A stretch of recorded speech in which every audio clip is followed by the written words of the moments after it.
Hello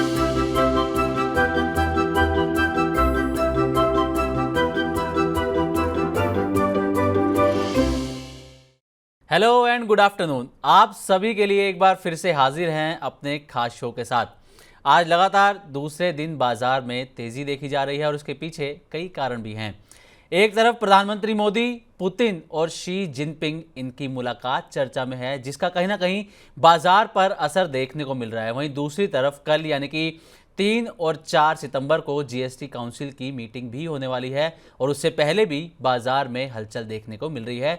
खासकर अगर हम ऑटो सेक्टर और कंजम्पशन सेक्टर की बात करें तो वहीं जीडीपी ग्रोथ भी अनुमान से बेहतर रही है, जिसकी वजह से बाजार में तेजी देखने को मिल रही है।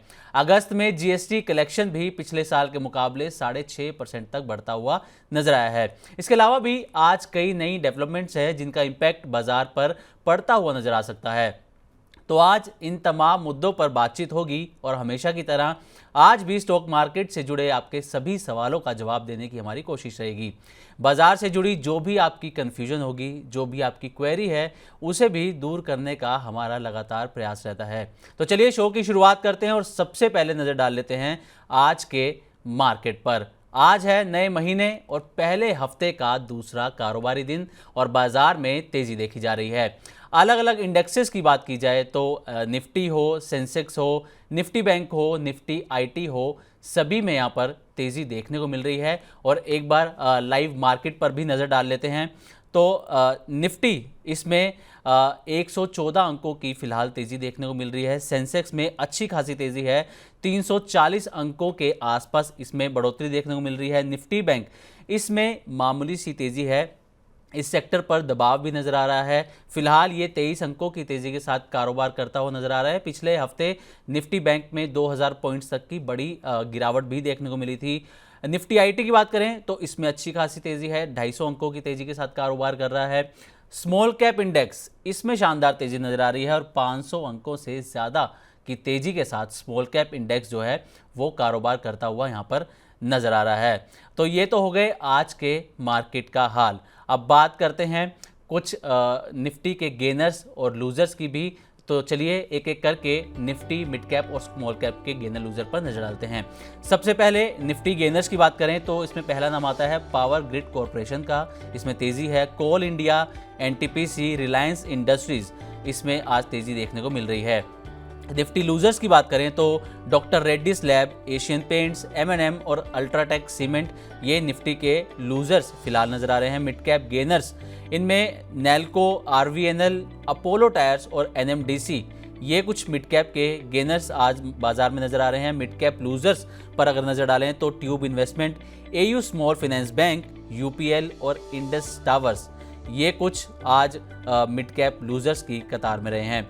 स्मॉल कैप गेनर्स अगर इन पर नजर डालें तो इसमें ITI, Reliance power, Tata tele services और केईसी इंटरनेशनल, ये स्मॉल कैप गेनर्स रहे हैं। स्मॉल कैप लूजर्स में Godfrey Phillips, Welspun corp, 5 star business finance और इंडिया मार्ट इंटरमेश लिमिटेड, ये स्मॉल कैप के लूजर के रूप में आज नजर आए हैं। तो चलिए आज बाजार पर जो नई लेटेस्ट डेवलपमेंट्स हैं और जो ग्लोबल लेवल पर सिनेरियो बनकर सामने आ रहा है, इन तमाम मुद्दों पर हम बात करेंगे। और इन पर बात करने के लिए हमारे साथ जुड़ चुके हैं हमारे खास मेहमान प्रदीप हल्दर जी।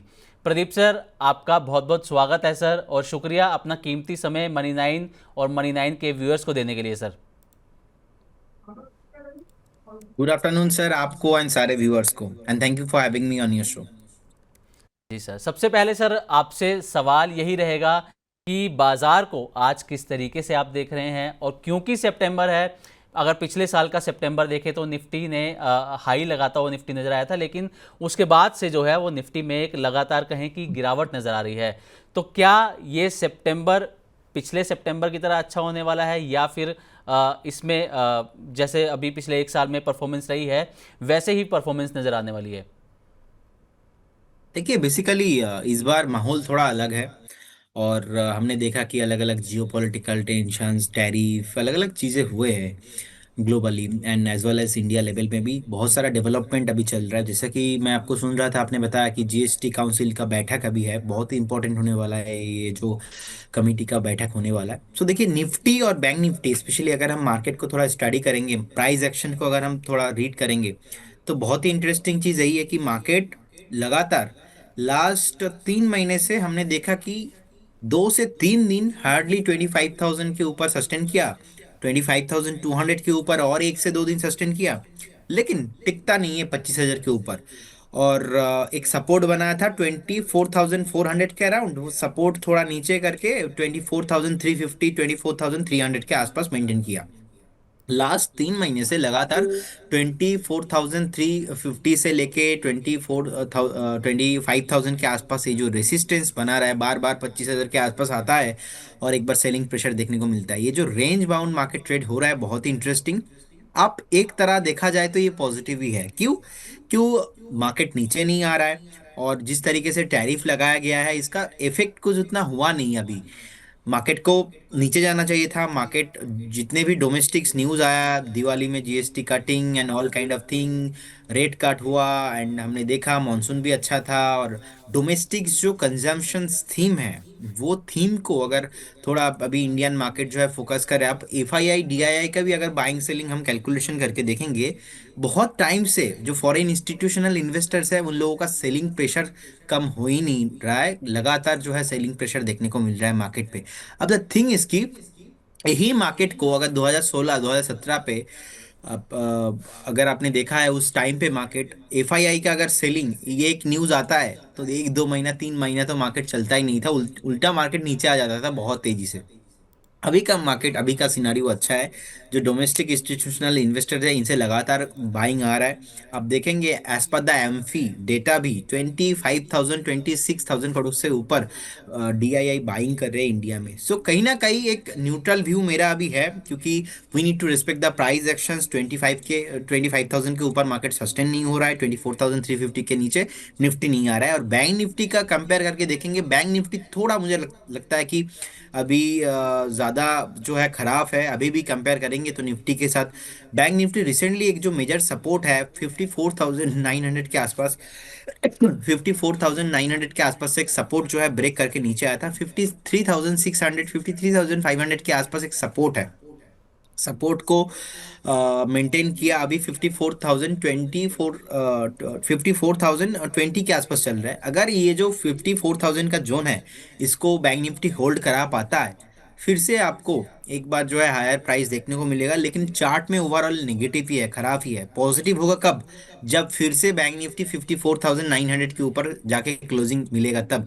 क्योंकि 54,900 आज से 1.5 महीना पहले का जो एक डीप था, उस डीप के आसपास जो है सपोर्ट था, वो एक मेजर सपोर्ट है, वो ब्रेक करके ट्रेड कर रहा है। सो आज रिलायंस इंडस्ट्री मार्केट को होल्ड कर रहा है। हमने देखा कि एजीएम के बाद बहुत ही बुरे तरीके से पीटा था, लेकिन वैल्यूएशंस के हिसाब से देखेंगे तो रिलायंस इंडस्ट्री अच्छा ही लग रहा है। तो ओवरऑल अगर मैं मार्केट के बारे में देखा जाए तो मैं शॉर्ट टाइम में नेक्स्ट 2 से 3 हफ्ता 4 हफ्ता 1 महीना 2 महीने में मुझे लगता है कि न्यूट्रल व्यू ही है। अगर मार्केट किसी भी एक तरफ तोड़ेगा सपोर्ट या तो रेसिस्टेंस को, उसके एक बार हम रिव्यू करेंगे।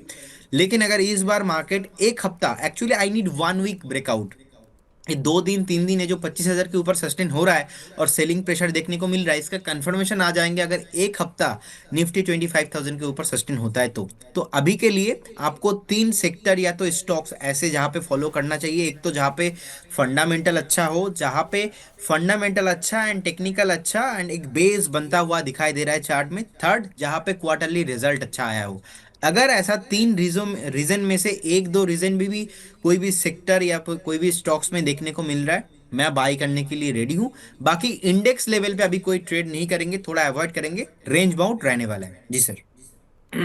ओके, तो प्रदीप सर, अभी एफआईआई डीआईज की हम बात कर रहे थे, तो डीआईज लगातार 25 या 26 हफ्तों से लगातार भारतीय बाजार में पैसा लगाते जा रहे हैं, लेकिन उससे भी ज़्यादा समय से जो एफआईआईज हैं वो लगातार बिकवाली कर रहे हैं। तो एफआईआई सर ऐसा भारतीय बाजार से क्या चाहते हैं कि उन्हें वो एक ट्रिगर नहीं मिल पा रहा कि वो इसमें खरीदारी बढ़ाएं, अपनी लगातार बिकवाली करते जा रहे हैं, जबकि डीआईज 25 हफ्तों से लगातार अपना पैसा बाजार में झोंक रहे हैं।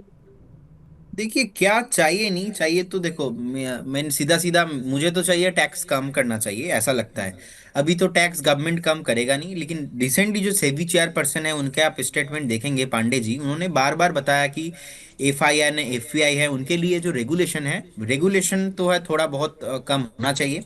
First thing is over regulation, India में बहुत ज्यादा ओवर रेगुलेशन है। और ओवर रेगुलेशन होना भी चाहिए इसलिए क्योंकि जितने भी अनरजिस्टर्ड लोग मार्केट में काम कर रहे, इन लोगों के चक्कर में जो रजिस्टर्ड लोग हैं इनके ऊपर जितने तरह का ये जो कंप्लाइंस बर्डन इंक्रीज हुआ है ना, बहुत ज्यादा। तो मुझे लगता है कि कहीं ना कहीं ये मैं तो डोमेस्टिक बात कर रहा था, लेकिन एफआईआई एंड जो है एफपीआई, इन लोगों के ऊपर भी बहुत अलग अलग तरह का रिस्ट्रिक्शंस है, रेगुलेशंस है। वो तो एक नंबर रेगुलेशन कम होना चाहिए। सेकंड, उनका इंटरेस्ट वही है। अगर इंडिया एक ग्रोथ स्टोरी बनने जा रहा है, और मैं तो ऐसा मानता हूँ कि नेक्स्ट 8 साल 10 साल आप कुछ भी ले लो, इंडिया का ग्रोथ स्टोरी को आप नहीं रोक सकते। जी। तो एक तो है वो थीम। सेकंड थिंग थिंग इसकी टैक्सेशन, अगर जो टैक्सेशन अभी है करंट इंडिया में, वो टैक्सेशन अगर थोड़ा एफआईआई के ऊपर कम होगा तो वो लोग डेफिनेटली सोचेंगे। द थिंग इज की अनसर्टेनिटी, अभी जियो पॉलिटिकली अब देखेंगे अनसर्टेनिटी बहुत चल रहा है। अभी पता है कि ऐसा भी न्यूज़ चल रहा है मार्केट में कि यूएस में कुछ भी एक रिसेशन आने वाला है। यूएस का हेल्थ अच्छा नहीं है, और यूएस का भी हेल्थ अच्छा नहीं है, डोनाल्ड ट्रम्प जी का भी हेल्थ अच्छा नहीं है। सो बेसिकली कहीं ना कहीं एक जो माहौल बिल्ड हुआ था वो सही नहीं हुआ था। और कोई भी एफआईआई उस कंट्री में पैसा लगाने में इंटरेस्टेड नहीं होता जहाँ पे अनसर्टेनिटी होता है। लेकिन इसका पॉजिटिव इम्पैक्ट भी आया है। अगर हम, मैं और जो ऑपोजिशन वो बोलेंगे कि जीएसटी कम करो, नहीं करते, लेकिन जिस तरीके से प्रेशर क्रिएट हुआ है ग्लोबली, तो इसके चलते जो डोमेस्टिक चीजों के ऊपर फोकस किया जा रहा है। अब देखेंगे ऑटो सेक्टर एंड जो two wheeler and four wheeler sector है, इसमें कितना अच्छा एक बूस्टिंग मिला है रिसेंटली। एंड जीएसटी ये जो कम अगर होता है, इसका इफेक्ट इमीडिएट लेवल पे नहीं आता है। फिलहाल मैं हमेशा बोलता हूँ कि market is logical but human and emotional. तो लोग क्या करते हैं ना जी सर, लोग इमोशनली जो है ट्रेड कर लेते हैं। अब द थिंग इज कि ये जो इफेक्ट है ना जीएसटी का, और जो रेट कट होता है, हम बात करते हैं कि इमीडिएटली क्या इफेक्ट होगा, इमीडिएटली इसका इफेक्ट नहीं होता। इसका इफेक्ट होने में भी आपको 6 8 महीना टाइम देना पड़ता है, क्योंकि जो इकोनॉमी होता है ना, जो हाँ मैक्रो हाँ। लेवल पे होता है, जो माइक्रो लेवल पे होता है, वो इकोनॉमी में भी बूस्टिंग के लिए टाइम लगता है। तो एफआईआई का आई डोंट नो मूड उनका क्या चल रहा है, लेकिन मेरे हिसाब से जियो पॉलिटिकल टेंशन अभी है। उतना कुछ डोमेस्टिक वो जो है ना एकदम कुछ तगड़ा वाला रीजन उनको नहीं समझ में आ रहा है कि क्यों, वाई क्लियर नहीं है एफआईआई लोगों का। लेकिन यही लोग आके अभी नहीं, बाद में जाके हायर प्राइस में बाई करेंगे, तब जाके जो हमारे डीआईआई है उनको और भी ज्यादा फायदा होने वाला है। जो हमारे डोमेस्टिक मार्केट है यहाँ पे और भी ज्यादा फायदा होने वाला है। तो हर बार हमने देखा है एज पर द हिस्ट्री, जैसे कि अभी आईटी कोई नहीं लाइक कर रहा है बिकॉज ऑफ द आईटी पे और फार्मा में तो टैरिफ का बात उतना नहीं है। रिसेंटली फार्मा को लेके आया है, लेकिन आईटी को लेके नहीं आया। लेकिन अभी भी लोग जो है आईटी को पसंद नहीं कर रहे हैं। आज से 2 साल पहले आप किसी को बोलेंगे कि मैं एचडीएफसी बैंक बाई करूंगा, वो आपके ऊपर हंसेंगे, लिटरली हंसता था लोग। लेकिन आज अगर किसी को आप बोलोगे कि मैं टीसीएस बाई करूंगा, वो लोग आपके ऊपर हंसेंगे। लेकिन टीसीएस जो आईटी है बहुत ही अट्रैक्टिव वैल्यूएशन पे चल रहा है। तो अभी का जो एफआई है ना, ये लोग बाइंग नहीं कर रहे। नंबर वन रीजन मुझे लगता है कि जियो पॉलिटिकल, सेकेंड रीजन मुझे लगता है कि टैक्सेशन एंड ओवर रेगुलेशन। ये तीनों चीजों के ऊपर अगर गवर्नमेंट काम करते हैं, गवर्नमेंट सोचते हैं, तो डेफिनेटली मुझे लगता है कि टुडे और टुमारो एफआईआई भी आएंगे और बाय करेंगे। और अभी जो लोग बाय करके जा रहे हैं, और भी मार्केट ऊपर जाने वाला है। नेक्स्ट 10 साल तक तो मैं इंडिया में कुछ भी प्रॉब्लम नहीं देखता हूँ। और सेकेंडली चीज, और एक डेटा इंटरेस्टिंग लगे हाथ, मैं आपको बता देता हूँ। लास्ट 10 साल का अगर आप डेटा देखेंगे, 2015 के बाद, 2015 में Nifty year to year basis पे ओनली फॉर 4-5% नेगेटिव नेगेटिव था। के बाद कभी भी Nifty year to year basis negative closing नहीं दिया, इंक्लूडिंग द कोविड 2020 में भी हमने देखा मार्च अप्रैल मई में मार्केट नीचे था। बिफोर द दिसंबर फिर से ईयर टू ईयर बेसिस पे पॉजिटिव आ गया। तो जिस देश में आप देख रहे हो लास्ट 10 साल से ईयर टू ईयर बेसिस पे निफ्टी, बैंक निफ्टी जो है नेगेटिव क्लोजिंग नहीं दे रहा है, तो obviously we are in a bull run. So long term में तो कुछ भी प्रॉब्लम मैं नहीं देखता हूँ। शॉर्ट टाइम में थोड़ा बहुत ये मार्केट का साइकिल होता है, ये भी आपको समझना होता है। हर एक साइकिल रहता है, तो साइकिल के हिसाब से मार्केट चलता है। अगर 21 22 23 में मार्केट चला है, सो ऑब्वियसली लास्ट 1 साल ऑलमोस्ट होने जा रहा है, जितना मुझे याद है कि अक्टूबर 24 से तो मार्केट टोटली नहीं चल रहा है। सो लगभग 1 साल हो गया। जितना भी बात करो, जितना भी अलग अलग इंटरप्रिटेशन दे दो, मार्केट का अगर मूड है नहीं चलेगा, सो मार्केट नहीं चलेंगे।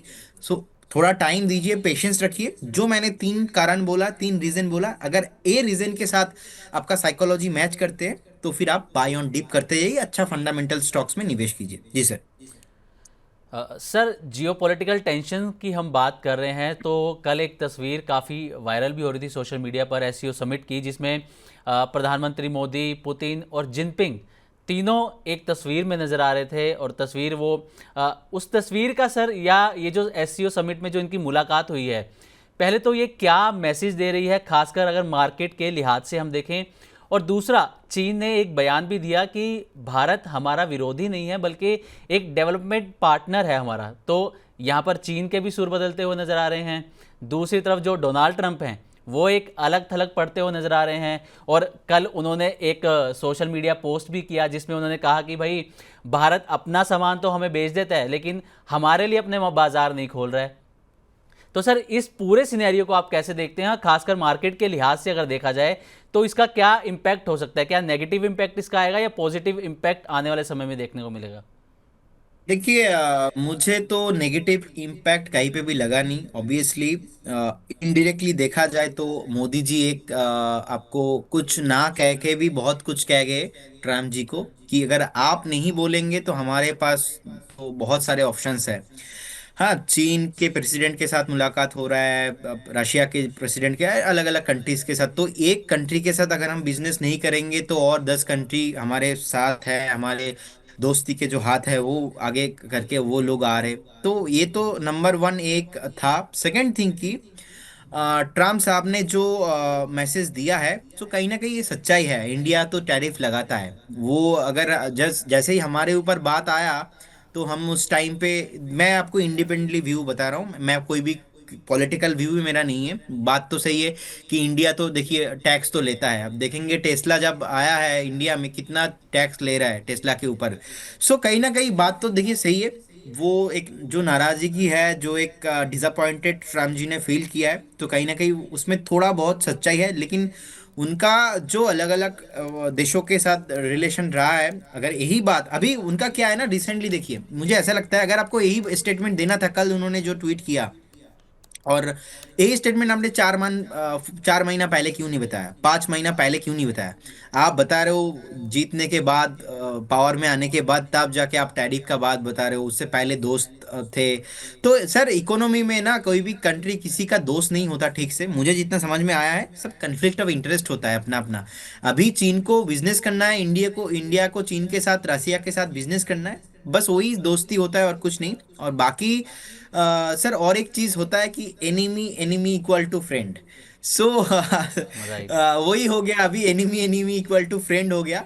तो मुझे लगता है कि कहीं ना कहीं देखिए इसका जो है पॉजिटिव इम्पैक्ट भी अभी होने वाला है। अभी तो रिसेंटली बातचीत हुआ है, जो अलग अलग डील्स फ्यूचर में आएगा उसके हिसाब से क्या बैठ रहा है, उसके हिसाब से और भी कौन सा सेक्टर के ऊपर इफेक्ट होने वाला है, कहाँ पे एक्सपोर्ट कहाँ पे इंपोर्ट ज्यादा इफेक्ट होने वाला है, उसके ऊपर एक बार हम रिव्यू करेंगे बाद में, उसके ऊपर आगे का डिस्कशन। लेकिन जो ओवरऑल थीम निकल के आया ये पॉजिटिव है।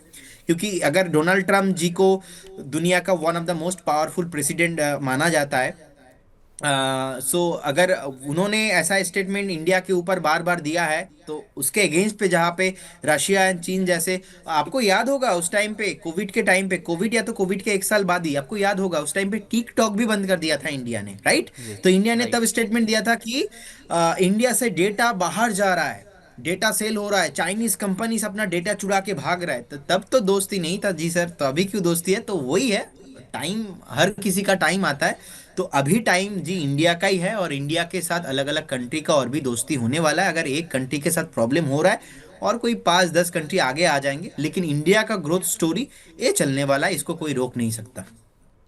और सर, जो डोनाल्ड ट्रंप ने जो फार्मा सेक्टर पर अभी 200% का टैरिफ लगाने की उन्होंने एक बार फिर से यूं कह लें कि धमकी दी है, तो क्या इससे फार्मा सेक्टर पर असर पड़ता हुआ नजर आएगा? क्या इन्वेस्टर्स को इसमें फिर क्या करना चाहिए फार्मा सेक्टर में?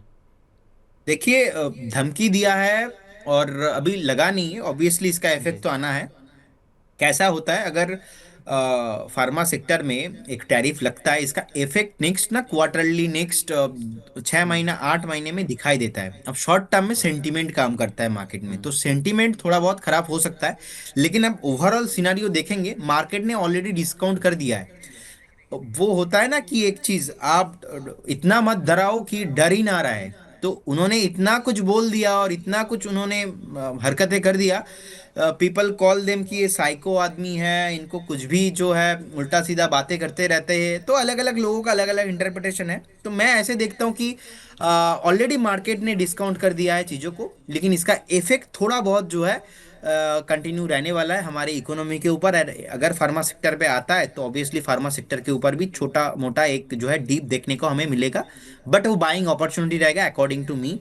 वो कुछ स्टॉक स्पेसिफिक हम तब बात करेंगे कहाँ पे फंडा, जैसे कि स्पेशली कुछ दिन पहले मैंने देख रहा था लुपिन का रिजल्ट अच्छा आया था। तो जहां पे रिजल्ट अच्छा आ रहा है, जहां पे अट्रैक्टिव वैल्यूएशन हो रहा है, हो सकता है कि थोड़ा बहुत रेवेन्यू टॉप लाइन पे कम हो जाए। ऑब्वियसली अगर टैरिफ हाई होता है तो उस टाइम पे रेवेन्यू में थोड़ा बहुत असर आता है। तो टॉप लाइन जहां पे कम हो रहा है, उसके बाद जो है हम एक बार रिजल्ट को रिव्यू करेंगे, उसके बाद इस पे कुछ कमेंट करेंगे। लेकिन थोड़ा बहुत जो, जी सर, मुझे लगता है कि इसका इफेक्ट ऑब्वियसली फार्मा सेक्टर में टेम्पोररी आने वाला है। जी सर। चलिए सर, तो अपने दर्शकों के सवाल लेने का सर अब वक्त आ चुका है। दर्शक काफ़ी देर से वेट कर रहे हैं कि प्रदीप सर से सवाल पूछे जाएं, उनके जवाब मिलें। तो दर्शकों के सवाल लेंगे, लेकिन उससे पहले अगर आप अपना कोई सवाल पूछना चाहते हैं तो आप हमारे व्हाट्सएप नंबर 9311121874 पर अपने सवाल भेज सकते हैं। इसके अलावा money9query@tv9.com पर भी आप अपने सवाल हमें लिखकर भेज सकते हैं।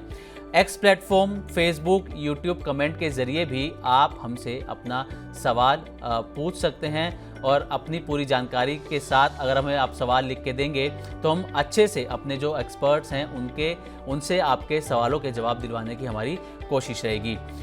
इसके अलावा अगर आप मनी9 के प्राइम मेंबर बनना चाहते हैं तो आप इकोनॉमी, स्टैंडर्ड और वीआईपी, इन 3 पैकेज के ज़रिए आप मनी9 के प्राइम मेंबर बन सकते हैं। इकोनॉमी के लिए आपको 179, स्टैंडर्ड के लिए 299 और वीआईपी के लिए 599 रुपीज़ आपको पे करने होंगे, और जो जो फैसिलिटीज़ आपको मिलेंगी वो आपकी स्क्रीन पर आपको नज़र आ रहे हैं। तो चलिए सर, दर्शकों के सवाल जवाब का सिलसिला शुरू करते हैं, सवाल लेना शुरू करते हैं दर्शकों के। और इसमें जो सबसे पहला सवाल हम लेने वाले हैं सर, उनका नाम है अवनीश चौधरी। अवनीश जी पूछ रहे हैं सर कि इनके पास इरेडा के शेयर हैं, 3500 शेयर हैं इनके पास, और 195 रुपीज़ पर इनकी बाइंग है। इसी के साथ वन मोबीक्विक में ये फ्रेश एंट्री किस लेवल पर कर सकते हैं, ये सर ये पूछना चाह रहे हैं। देखिए, वन मूवी क्विक को लेके मैंने कॉल दिया था 245 से, और लगातार हाई दे रहा है। 270 के आसपास मेरा टारगेट था, 270 अचीव हो चुका है। और आज मैंने टारगेट को रिवाइज करके 285 किया है। सो कहीं ना कहीं अच्छा चल रहा है, लेकिन आप थोड़ा वेट करके जाइए, क्योंकि आज तो 12-13 टका अभी ऊपर है। अगर थोड़ा बहुत डीप आपको मिलता है 260 262 के आसपास, तब जाके आप एक बार एंट्री कीजिए। क्योंकि हमने देखा है कि बहुत बार एक सेलिंग प्रेशर भी देखने को मिलता है ऐसे काउंटर्स में। ओवरऑल मेरा व्यू पॉजिटिव है, क्योंकि मंथली कैंडल पे यहाँ पे एक पॉजिटिव मोमेंटम आता हुआ दिखाई दे रहा है। और एक बात ध्यान रखिए, चाहो तो आप करेंट जोन से भी एंट्री कर सकते हो, लेकिन करेंट जोन से एंट्री करेंगे, इसमें 2-3 प्रॉब्लम है। प्रॉब्लम यही है कि अगर आप करेंट जोन से बाय करेंगे, बाई चांस अगर सेलिंग प्रेशर आ गया तो आपका जो है नुकसान थोड़ा ज़्यादा हो सकता है। तो इसीलिए स्ट्रिक्टली स्टॉप लॉस मेंटेन करना चाहिए। अभी के लिए मुझे लगता है कि 250 के आसपास एक स्टॉप लॉस मेंटेन करना चाहिए। अब क्वेश्चन अगर ये होता है कि मैं बाय करूं नहीं करूं, द थिंग इज कि ये डिपेंड करते हैं आपके ऊपर। एक होता है मोमेंटम ट्रेडिंग, एक होता है value investing. Value investing one movie quick system में नहीं पॉसिबल है, क्योंकि फंडामेंटल उतना अच्छा नहीं है कंपेयर टू पेटीएम। ये जिस बिजनेस पे है, जिस सेक्टर में है, लेकिन जिस तरीके से एक बेस बिल्डिंग हो रहा है, मैं हमेशा बोलता हूँ कि market is logical, people are emotional. Market logic से चलता है, लोग इमोशन से बाय करते हैं। तो अगर आप इमीडिएट लेवल पे इमोशन से बाय करेंगे ना, फंसने का चांसेस रहता है। So when you buy any stock, you have to very clear about that कि वन थिंग, कि आप क्यों बाय कर रहे हो, उसके पीछे का रीजन क्या है। मैं थोड़ा बहुत, सिमरन जी, इसको एक्सप्लेन इसलिए कर रहा हूँ क्योंकि बहुत सारे लोगों को ना ये इंटरप्रिटेशन नहीं होता है। हम बता देते कि आप बाय कीजिए स्टॉप लॉस, क्योंकि देखिए अलग अलग शोज में हम आते हैं तो मनी नाइन पे इतना एक्सप्लेन करने का टाइम नहीं मिलता, क्योंकि ये क्वेश्चन आंसर का वो टाइम भी एक फिक्स रहता है। तो लोगों को जब तक ये समझ में नहीं आएगा कि आप क्यों बाय कर रहे हो और आपको कहाँ पे स्टॉप लॉस लगाना है, तब तक आपका जो लॉस है ना वो इंक्रीज होता रहेगा।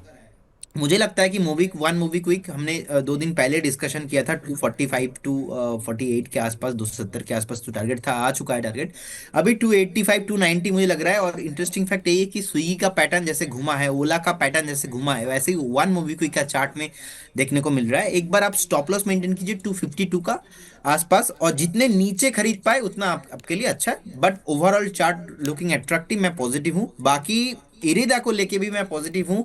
बहुत दिन बाद आज यहाँ पे एक बार जो है बाइंग मोमेंटम देखने को मिल रहा है। और इंटरेस्टिंग पॉइंट है ये, ओवरऑल रेलवे में लास्ट 1 घंटा हुआ है बाइंग आया है।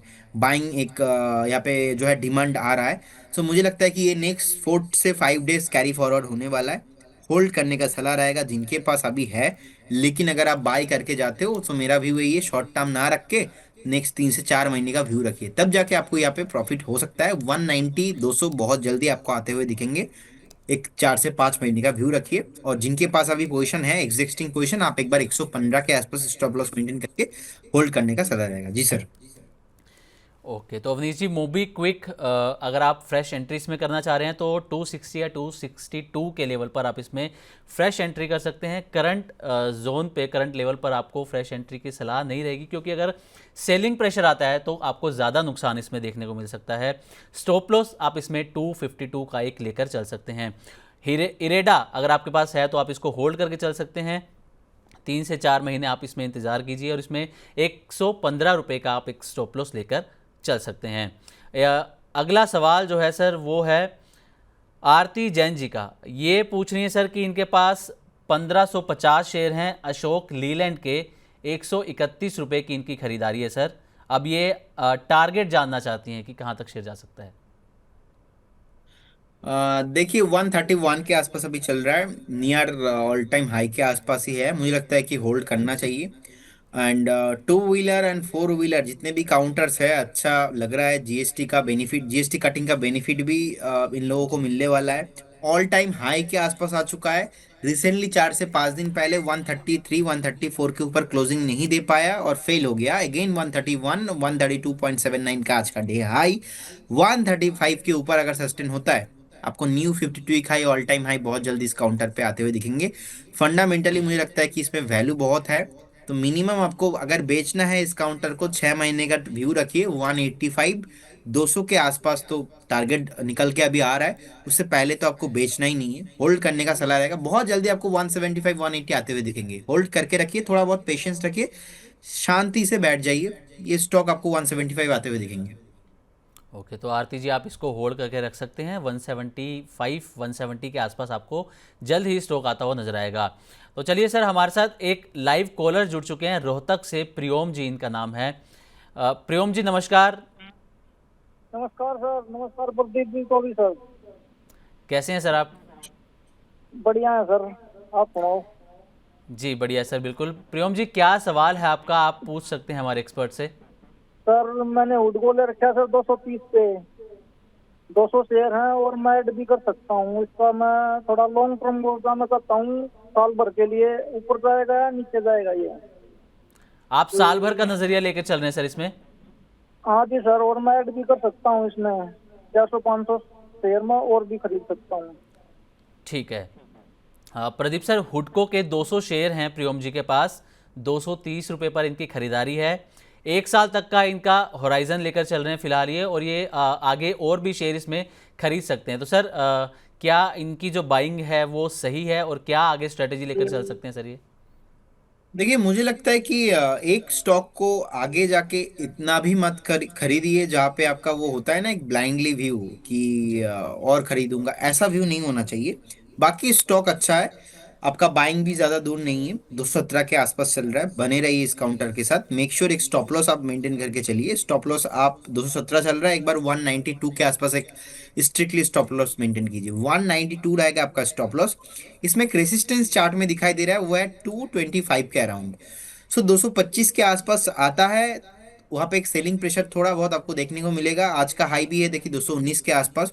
225 अगर क्रॉस करके जाता है ना, तो फिर मुझे लगता है कि इस काउंटर पे एक बार जो है रैली, शॉर्ट टर्म में रैली पॉसिबल है। वो रैली पे आप एक बार 250 आते हुए दिखेंगे। 250 में एक डबल टॉप का रेसिस्टेंस है, तो आप चाहो तो 250 में एक बार प्रॉफिट बुकिंग कर सकते हो। अगर आप थोड़ा बहुत और लंबा जाना चाहते हो, 250 के ऊपर सस्टेन होना बहुत इंपॉर्टेंट है। ऐसा नहीं है कि 250 के ऊपर इमीडिएटली आपको 280 आते हुए दिखेंगे। इट विल टेक अगेन 1 से 1.5 महीने आपको टाइम देना पड़ेगा। उस टाइम पे अगर 250 क्रॉस होता है, उस टाइम पे आपको एक बार 275 270 के आसपास टारगेट निकल के आ रहा है। मेन अगर किसी को बाय करना है, मैं ही सलाह दूंगा 270 के ऊपर करें, क्योंकि 270 के ऊपर करेंगे आपको ऑल टाइम जो हाई है इस काउंटर पे आते हुए दिखेंगे 350। मतलब दूर दूर तक कुछ भी ज्यादा बड़ा रेसिस्टेंस नहीं है। लेकिन अभी बाय करोगे तो फिर आपको फर्स्ट ऑफ ऑल एक बार वेट करना है 250 में, अगेन 270 के आसपास। सो दोनों मल्टीपल रेसिस्टेंस निकल के सामने आ रहा है। शॉर्ट टर्म पे भी एक रेजिस्टेंस है 225 के आसपास। तो मेक श्योर 192 के आसपास आप एक बार स्टॉप लॉस मेंटेन करके होल्ड कीजिए। जब भी प्रॉफिट में आए आप एक बार देख लीजिए, तब जाके रिव्यू कीजिए। लेकिन रेजिस्टेंट मल्टीपल टाइम इसमें है। तो प्रियम जी 192 एक स्टॉप लॉस लेकर आप इसमें चल सकते हैं, और बाकी सर ने पूरी आपको एक स्ट्रेटेजी बता दी है कि किस तरीके से आप अगर इस स्टॉक को रखते हैं तो कैसे आप आगे उसमें चल सकते हैं। अगला सवाल सर पिंटू कुमार जी ये सर पूछ रहे हैं कि आईटीआई इनकी बाइंग प्राइस जो है वो 395 है। अब ये इसका टारगेट इसमें जानना चाहते हैं और कब इसमें एवरेजिंग कर सकते हैं सर ये आईटीआई में। बाइंग कितने में बोला सर आपने? 395। बहुत हाई प्राइस भी इन्होंने बाइंग किया है, तो फिर रिसेंट बाइंग इनका नहीं है। 395 जो मैं देख पा रहा हूँ, जनवरी में आई थिंक आया था। यस, जनवरी में उनका बाइंग है। सो उसके जनवरी के बाद कभी भी उन्होंने वो प्राइस देखा ही नहीं आज तक। बेस बनाया बहुत अच्छे से, होल्ड करने का सलाह रहेगा 284। अगर अगर आपने इतना टाइम से होल्ड अप कर रहे हो, तो डेफिनेटली और थोड़ा टाइम आप बने रहिए इस काउंटर के साथ। एक स्टॉप लॉस अब 285 के आसपास मेंटेन कीजिए। 285 में स्टॉप लॉस मेंटेन के आप होल्ड करने का सलाह रहेगा। अगेन आपको मुझे लगता है कि आप तो हो गया 8 महीना, 6 महीना, 8 महीना हो गया कि आप होल्ड कर रहे हो इस काउंटर को। और भी 2 से 3 महीने का तो पेशेंस रखना चाहिए। 285 का स्ट्रिक्टली स्टॉप लॉस के साथ बने रहने का सलाह होगा इस काउंटर पे। ओके, तो पिंटू जी आप एक स्टॉप लॉस 285 का इसमें लेकर चल सकते हैं। फिलहाल आपको ये होल्ड करने की सलाह रहेगी क्योंकि आपकी जो बाइंग है वो थोड़े से हायर लेवल पर आपकी बाइंग की गई है।